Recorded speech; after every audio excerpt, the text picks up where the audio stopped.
when I was 16, I joined the army. I was always fit through that. I've always been running. I've always cycled. I do triathlon. Been doing that since 1999. And all of a sudden, I was cycling to work up a hill, and I just had to stop and push my bike. And I've never in my life had to get off my bike and push it, which was a downer. And that were it then. I knew there was something wrong. My brother was born with a genetic kidney disorder, which meant that one kidney wasn't there or disappeared, and the other kidney reduced in function quite significantly up until probably about you were like 18 or 19. Yeah, it went steadily and then rapidly dropped in the last few years. Because my kidney function dropped so rapidly, I was down to 5% by May.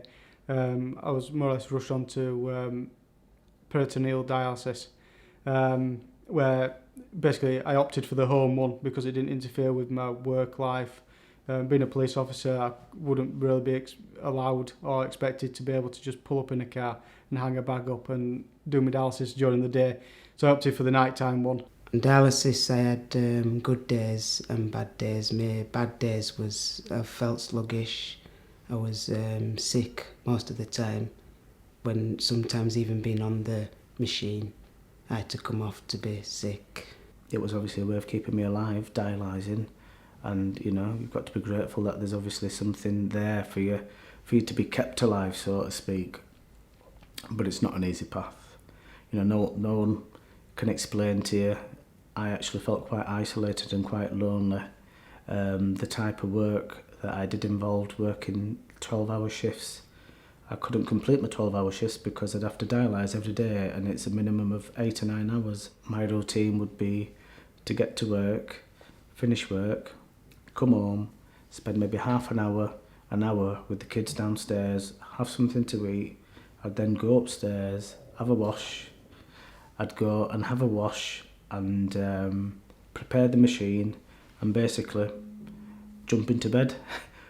It was difficult because most people my age were out at the weekend, staying out till 3, 4 in the morning, drinking, doing whatever, and I couldn't. I had to be back at home by 11 o'clock to have 8 hours on my machine. So that was a really hard time. When I was dialysis, I was strict, I can't go, I can't drink this, I can't that, So that's like prison, I felt that time, Being quite a positive bloke and always looking on the bright side of life. I remember times where it was so hard and horrible that I was sat on the edge of bed thinking, well, I might just not bother. I might just let nature take its toll and just not bother. Many a time I'd sat on the edge of bed crying and wife's sort of slapping me saying, pull yourself together. And because within the family we do Secret Santa, I sent a text out on the 20th of December saying, anybody got me in Secret Santa, I'll have a new kidney please. And other than the expletives that I got back, I was asked if I was kidding, and I said no, it's no joke. I could do with a kidney sooner or later. Straight away, my brother-in-law came forward, Andy, which luckily is younger than me, fitter than me. So straight away I snapped his hand off, and Andy donated his kidney to me. That was the family member who was best in the best position to donate, simply because obviously you have close family relations, matching blood type, matching tissue type, everything. So. That's how it kind of came about, and I was happy to hand one over. And then my brother offered, and at the time I kept saying no, I didn't want it. I didn't want him to suffer through my misfortune. And he just turned around and said, if the roles were reversed, wouldn't you do the same for me? I said, well, of course I would. So he said, well, there you go. So I eventually relented. I think at the time, even though I was saying no, it was a gift and I really wanted it, but I didn't want to put him in harm's way because it was my younger brother sort of thing. But it is another lease of life for me and a gift of life, so I am really appreciative for what he's done. We talked about it for such a long time, and in the end I just said, look, I want to donate my kidney, so it's not to avoid going through that misery. I think I just didn't want Alison to go through it, and I didn't want to go through it, so it seemed like the best option, just to accelerate it and cut the dialysis out and go straight to the donation. A year ago today, that it was on television, somebody had come forward on BBC News saying that they had given an altruistic kidney donation. And my first thoughts were, yes, I'm up for that. More than happy to do that, more than happy to help. I've been a blood donor since I was 18.